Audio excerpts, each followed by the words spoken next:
જય શ્રી કૃષ્ણ, જય માતાજી, હર હર મહાદેવ. બોલો આશાપુરા માત કી જય.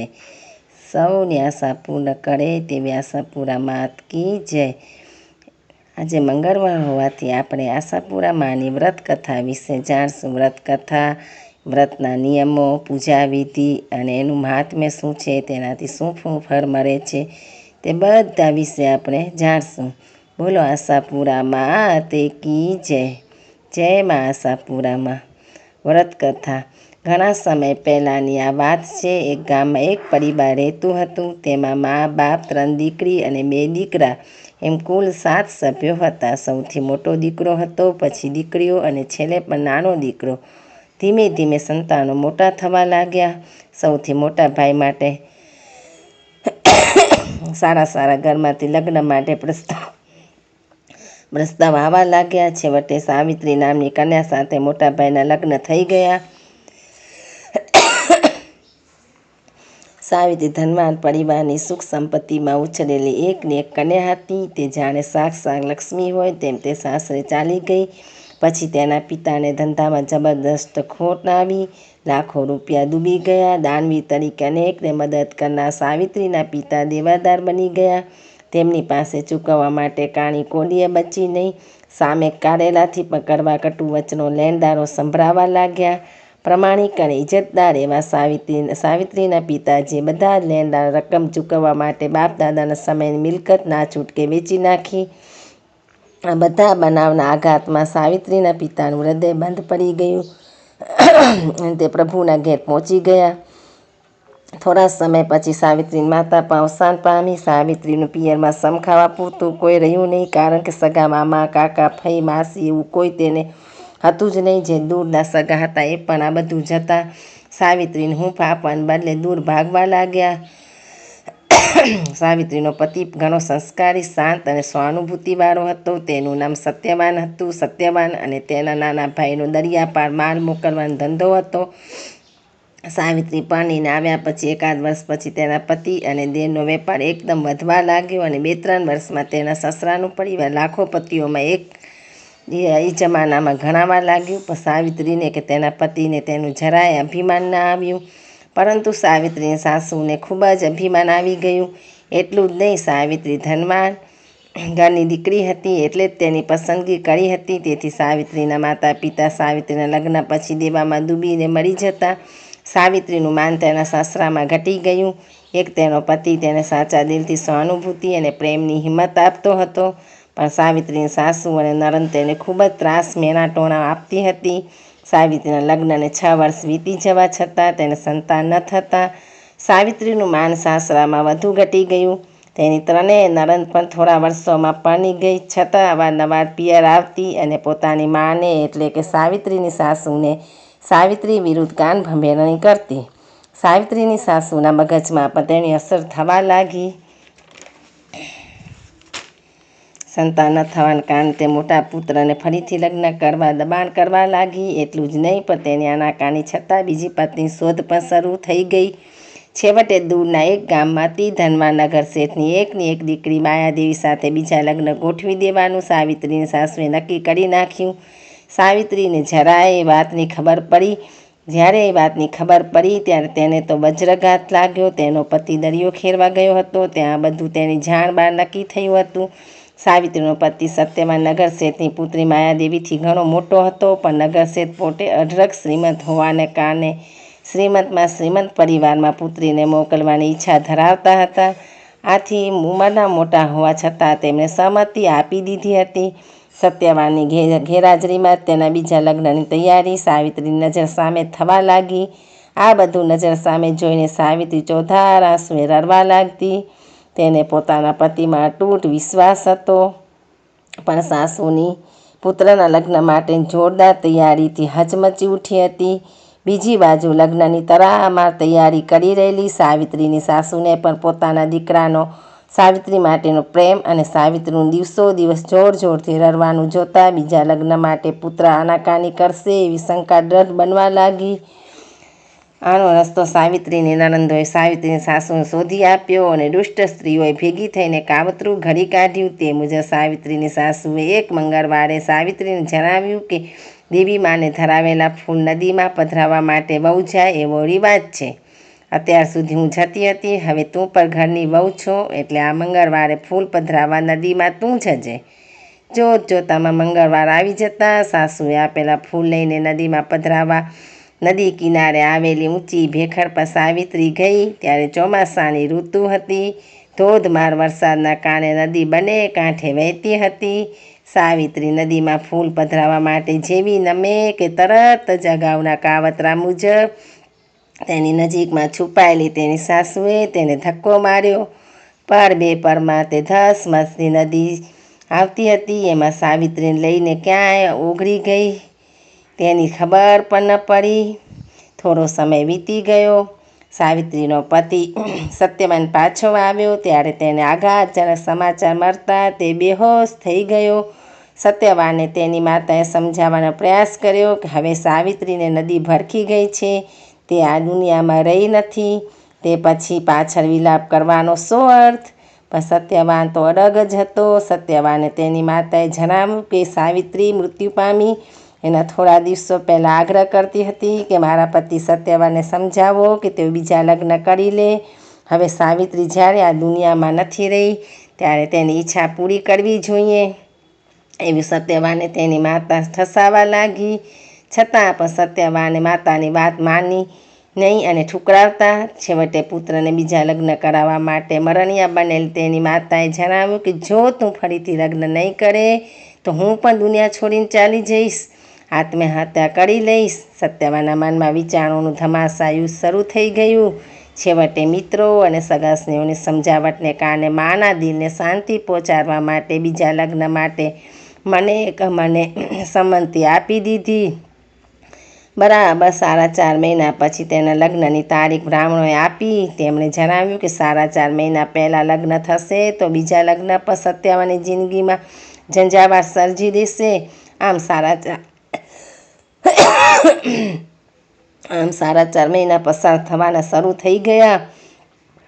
ગંગાના એક કિનારે એક સાદગી ભર્યા સાધુ પુરુષનો આશ્રમ હતો. ખૂબ જ તેજસ્વી અને વિદ્વાન સાધુ અહીં ઘણા વર્ષોથી રહેતા હતા. દરરોજની જેમ સુરત દાદા આકાશમાં દર્શન આપે એ પહેલાં સ્નાન કરવા માટે નદીના કિનારે સાધુ મહારાજ આવ્યા. ત્યારે તેને કોઈ યુવાન સ્ત્રીનો દેહ નદીના કિનારે તણાઈ આવતો જોયો અને તેને નદીમાંથી બહાર કાઢી. તેના શ્વાસ ચાલુ હતા પણ બેહોશ હતી. ઋષિ વનૌષધિઓ વિશે જાણતા હતા અને થોડી ઘણી જડીબુટીઓ તેમના આશ્રમમાં પણ હતી. શિષ્યોની મદદથી આ નારીના પેટમાં પાણી ભરાઈ ગયેલું હતું. તે પાણી બહાર કાઢ્યું, જડીબુટીઓથી ઉપચાર કર્યો. થોડા કલાકોમાં પેલી સ્ત્રી ભાનમાં આવી. આંખો ખોલતા પ્રથમ તો તેણે ગભરાઈને ચીસ પાડી, અરે રે, હું ક્યાં છું? સાધુ પુરુષે જણાવ્યું કે બેટા, ગભરાવાની જરૂર નથી, આ તો ઘર જ સમજજે, તારો જ ઘર સમજજે. તું કોણ છે અને ક્યાં રહે છે તે જણાવીશ એટલે તને મારા શિષ્યો તારા ઘરે હેમખેમ પહોંચાડી આવશે. પેલી સ્ત્રીએ જણાવ્યું કે મારું નામ સાવિત્રી છે. પછી બધી જ વાત માંડીને કરી. પછી જણાવ્યું કે મારા પતિના બીજા લગ્ન થવાના છે. મારું સાસરામાં કંઈ જ માન નથી. હું ખૂબ દુઃખી છું. મને સંતાન ન થવાના કારણે મારા પતિ પણ દુઃખી છે. પાછા સાસરે જવું કે નહીં તે મને સમજાતું નથી. હું પણ દુઃખી છું. મને જિંદગીનો અંત આણવા દો. એમ કહીને સાવિત્રી ચોધાર આંસુએ રડી પડી. આ બધું સાંભળીને સાધુની પત્નીએ કહ્યું, બેન, એમ કંઈ જિંદગીથી હારી જવાની જરૂર નથી. જિંદગીનું બીજું નામ મુશ્કેલીઓનો મહાસાગર છે, પણ એમાંય ધૈર્યથી સહનશીલતાથી મંથન કરતાં મોતી મરે છે. તારા દુઃખ તો કંઈ જ નથી. તેનાથી પણ વધારે દુઃખી લોકો મેં જોયા છે. એ બધાનું દુઃખ દૂર થઈ જાય એવી અદ્ભુત વાત મારી પાસે છે. આ સાંભળી સાવિત્રીના ચહેરા પર પહેલીવાર આનંદની લહેર રખી આવી ગઈ અને કહ્યું કે બેન, એવી કઈ વાત? જવાબમાં સાધુની પત્ની સીતાદેવીએ જણાવ્યું કે એ છે મા આશાપુરાનું અદ્ભુત વ્રત. અત્યાર સુધી જાત જાતના વ્રત વિશે તે જાણ્યું હશે, પણ મા શ્રી આશાપુરાના વ્રત જેવું કોઈ વ્રત જ નથી. તેનાથી ગમે તેવી મુશ્કેલી વિઘ્ન દૂર જ થઈ જાય છે. વિશ્વની માતા જગદંબા પોતાના ભક્તોની આશા પૂરી કરવા માટે જ સ્વરૂપે પ્રગટ થઈ હતી. તે સ્વરૂપ એટલે મા આશાપુરા. તેની ભક્તિ કરવાથી ગમે તેવી અશક્ય આશા પૂરી થાય છે. તેની પૌરાણિક કથા આ મુજબ છે, તે આપણે હવે કથા જાણીએ. જૂના જમાનામાં મહિષાસુર નામનો રાક્ષસ હતો. દેવાધિદેવ ઇન્દ્ર સહિત સર્વ દેવો તેનાથી ત્રાસી ગયા હતા. બ્રહ્માજીએ રાક્ષસ મહિષાસુરને વરદાન આપ્યું હતું કે તે કોઈ પુરુષથી નહીં મરે. આ વરદાનથી તે ખૂબ અહંકારી અને અભિમાની બની ગયો હતો. મહિષાસુરના ત્રાસથી પરેશાન થયેલા દેવતાએ જગત પિતા બ્રહ્માને ફરિયાદ કરતા જણાવ્યું કે તમે તો અયોગ્ય પાત્ર એવા આ રાક્ષસને વરદાન આપીને દેવોને દુઃખી કરી નાખ્યા છે. બ્રહ્માજીએ દેવોને જણાવ્યું કે હિમાલયમાં આદ્યશક્તિ વસે છે. તેને તમે વિનવો એ જરૂર મહિષાસુરના ત્રાસથી મુક્ત કરશે. બ્રહ્માજીના સૂચનને પગલે બધા જ દેવો ઉપડ્યા હિમાલય તરફ. ત્યાં 9 અઠવાડિયા સુધી આદ્યશક્તિની આરાધના કરતા છેવટે માતાજી જાતે પ્રગટ્યા અને દેવોને અંતર્યામી એવા માતાજીએ જણાવ્યું કે હું તમારી મુશ્કેલી સમજી ગઈ છું. હવે મહિષાસુરનો કાળ નજીક આવી ગયો છે. એમ જણાવીને માતાજીએ વિકરાળ સ્વરૂપ ધારણ કર્યું. મહિષાસુરને આ વાતની જાણ થતાં તે ગભરાઈ ગયો. આદ્યશક્તિ એકલા હતા, બીજી બાજુ મહિષાસુરની સેના હતી. એમ છતાંય દારૂણ યુદ્ધમાં મહિષાસુરના સૈનિકો કપાવા લાગ્યા. પોતાના સૈન્યની આ કરુણ હાલત જોઈને ગભરાયેલો મહિષાસુર નાસવા લાગ્યો. આદ્યશક્તિથી એ ક્યાં સુધી બચી શકે? છેવટે તે ઝડપાઈ ગયો. તેના આદ્યશક્તિના હાથે વધ થયો. એ પહેલાં માતાજીએ તેને પૂછ્યું, બોલ તારી શી ઈચ્છા છે?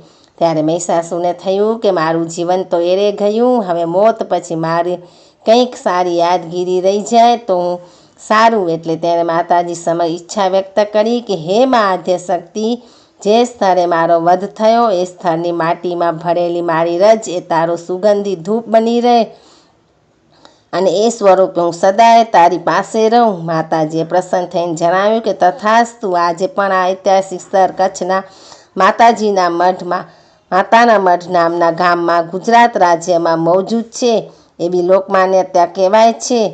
મહિષાસુરના વધ પછી આદ્યશક્તિને દેવીએ પ્રાર્થના કરી કે મંગળવારની આરાધના કરતાં તમે મા કાળીનું રૂપ ધારણ કર્યું અને મંગલ કાર્ય કર્યું. જેવી રીતે સરને આવેલા એવા અમારી રક્ષા કરીને આશાઓ પૂર્ણ કરી, એવી જ રીતે સૌ કોઈની આશા તમે પૂરી કરજો.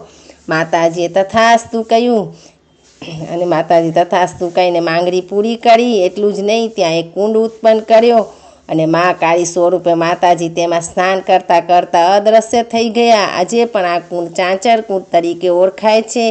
તેના દર્શન કરવાથી અથવા તેમાં સ્નાન કરવાથી અનેક જન્મના પાપ દૂર થાય છે. પૌરાણિક માયકા અનુસાર જ્યાં મહિષાસુર વધની ઐતિહાસિક ઘટના વર્ષો પહેલાં ખરેખર બની હતી, એ સ્થળ આદ્યશક્તિવાસી આશાપુરીનું મંદિર છે.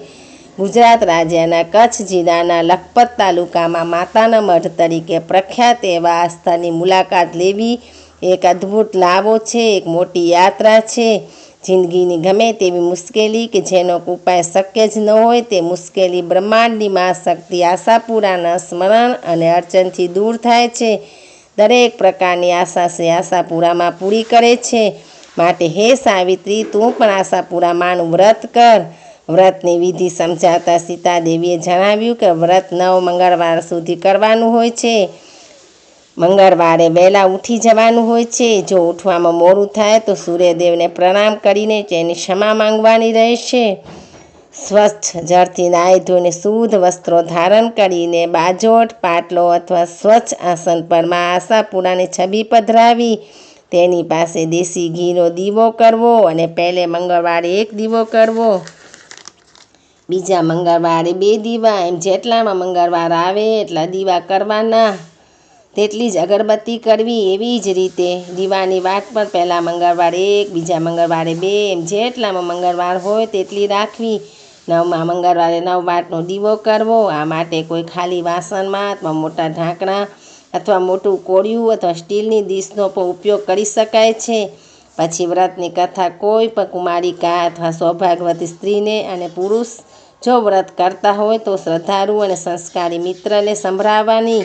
દર મંગળવારે જુદી જુદી ઓછામાં ઓછી એક વ્યક્તિ મરે તો સારું, નહીં તો કોઈ પણ એક વ્યક્તિને પણ આ કથા સંભળાવી શકાય છે. જો કોઈ પણ ન મળે તો દીવાને પણ આ વ્રત કથા સંભળાવી શકાય છે. ખાસ યાદ રહે કે આ વ્રત કથાના વાંચન સમયમાં આશાપુરા હાજર રહે છે અને જે કંઈ માંગણી જે કોઈ વ્યક્તિ કરે છે તે પૂરી કરે છે. એનું નામ જ આશાપુરા છે, એટલે સૌ કોઈને આશા પૂરી કરે છે. વ્રત કથા પૂરી થયા પછી જેટલામાં મંગળવાર હોય એટલી વાર શ્રી આશાપુરા માત કી જય બોલવાનું. જય બોલનાર અને ઝીલનારને અદ્ભુત પુણ્ય પ્રાપ્ત થાય છે. આ દિવસે ખોટા વિચાર કરવા નહીં, તેમજ કોઈના દિલને દુઃખ પહોંચાડવું નહીં. શક્ય તેવી પ્રસાદી આપીને જય શ્રી આશાપુરામાં એમ બોલવું. પ્રસાદીમાં કાજુ, નારિયેળ, સાકર જેવી કોઈ પણ શુદ્ધ વસ્તુ રાખી શકાય છે. વ્રત કથાના વાંચન પછી આરતી કરવી. આરતી પૂરી થયા પછી માતાજી સમક્ષ રાખેલું જળ ભાવિકો પર અને ઘરની જુદી જુદી જગ્યા પર છાંટવું. તે ચાનામૂત તરીકે પી જવું અથવા પીવડાવવું. જો શક્ય હોય તો આશાપુરા ધૂપની અગરબત્તી કરવી અથવા આશાપુરા ધૂપ કરવો. તે ન મળે તો સુગંધિત અગરબત્તી કરી શકાય છે. ઋષિ પત્ની સીતાદેવીની વાત સાંભળીને સાવિત્રી ખુશખુશાલ થઈ ગઈ. તેના દિલમાં નવી આશાનો સંચાર થયો. તેને યાદ આવ્યું બીજા જ દિવસે જ મંગળવાર હતો. તેણે તો આગલી સાંજે જ અગરબત્તી, ધૂપ, દીવો અને પ્રસાદીની સંપૂર્ણ તૈયારી કરી લીધી. સૂર્યોદય પહેલાં તે વહેલી ઉઠી ગઈ અને આશાપુરા માતાજીને પ્રાર્થના કરી.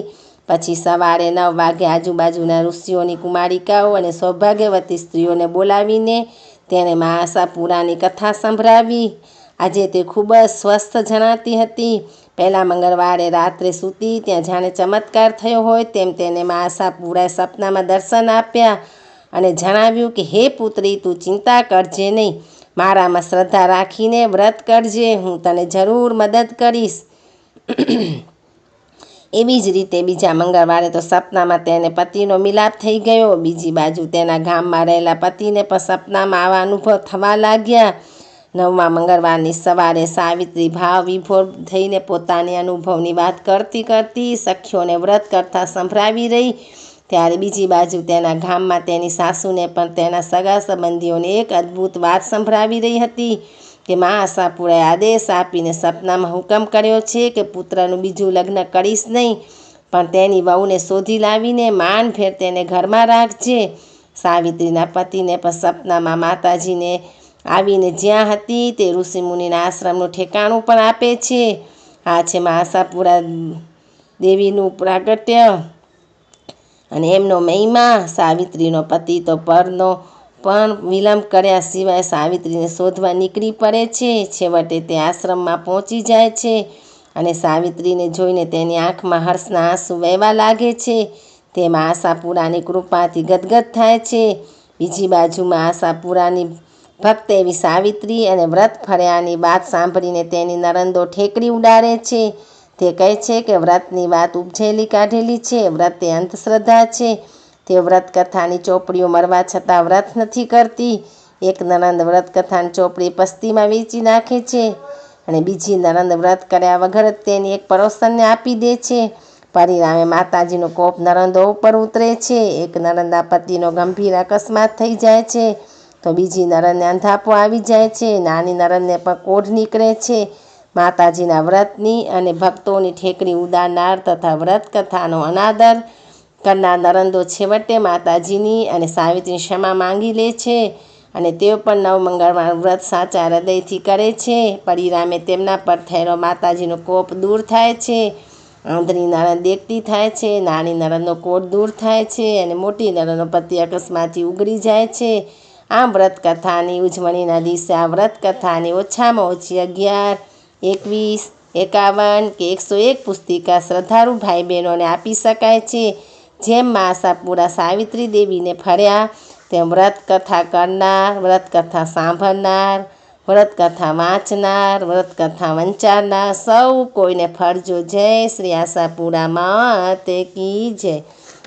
બોલો જય આશાપુરા માત કી જય. હવે આપણે વ્રત કથામાં નિયમો શું રાખવાના હોય છે તેના વિશે પણ આપણે થોડુંક જાણી લઈએ.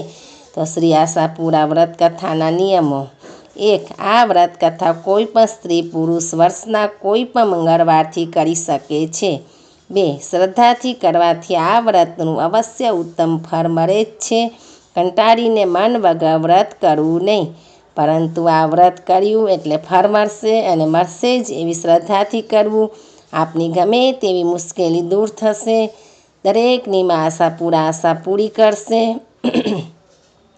આ વ્રત વાર્તામાં દર્શાવેલ શાસ્ત્રીય વિધિ પ્રમાણે જ કરવું. આ વિધિ સાવ સહેલી છે. શાસ્ત્રીય રીતે વ્રત કર્યા વગર વ્રતનું ફળ કોઈ જ મળતું નથી. 4. વ્રતની ઉજવણીના દિવસે પહેલાં વ્રતની પુસ્તિકા આપવી અને પછી જ પ્રસાદ આપવો. આ સમયમાં જય શ્રી આશાપુરામાં બોલવું. 5. વ્રતના દિવસે ઓમ એમ હિમ શ્રી કલી આશાપુરાય નમઃ એવો જાપ જેટલી વધુ વાર થાય તેટલી વધુ વાર વ્રતનો જાપ કરવો. વ્રતનો પ્રારંભ કરો ત્યારે શ્રી આશાપુરા વ્રત કથાની આ પુસ્તિકાઓ જરૂર મંગાવી અને ઉજવણી સમયે પુસ્તિકા વેચવી અને પુસ્તિકા આપવા વગર વ્રત અધૂરું રહે છે. 7. મંગળવારે જો બહારગામ જવાનું થાય, સ્ત્રીઓને માસિકની અડચણ હોય કે સૂતક હોય તો પછીના મંગળવારે વ્રત કરવું. વચ્ચે કોઈ મંગળવાર કુદરતી બ્રેક થાય તો વ્રતની વિધિને અસર થતી નથી, પરંતુ કુલ 9 મંગળવાર થવા જોઈએ. 8. માં શ્રી આશાપુરાનું આ વ્રત પુસ્તકમાં દર્શાવેલું છે તેવી રીતે કરવું અને એ પ્રાચીન વ્રત છે. આ વ્રત કરવાથી સામાન્ય ગરીબ છોકરામાંથી કરોડપતિ ઉદ્યોગપતિ બનનારા એક શ્રદ્ધાળુની પ્રેરણા છે.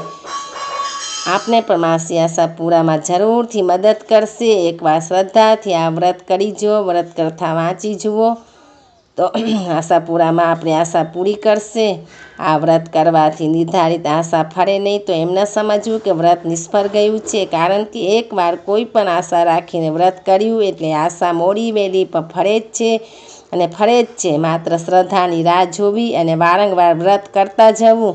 કોઈ પણ સાસ ઉદ્ઘાટન સમયે કે પરીક્ષા સમયે, ઓપરેશન સમયે, બહારગામ જતા સમયે, આપત્તિના સમયે આ વ્રત અવશ્ય કરવું અથવા તો ઓમ હેમ શ્રી કલી આશાપુરાય નમઃ બોલીને વ્રત કરવાનો સાચા દિલથી સંકલ્પ કરવાથી પણ મુશ્કેલી ચમત્કારિક રીતે દૂર થઈ જાય છે.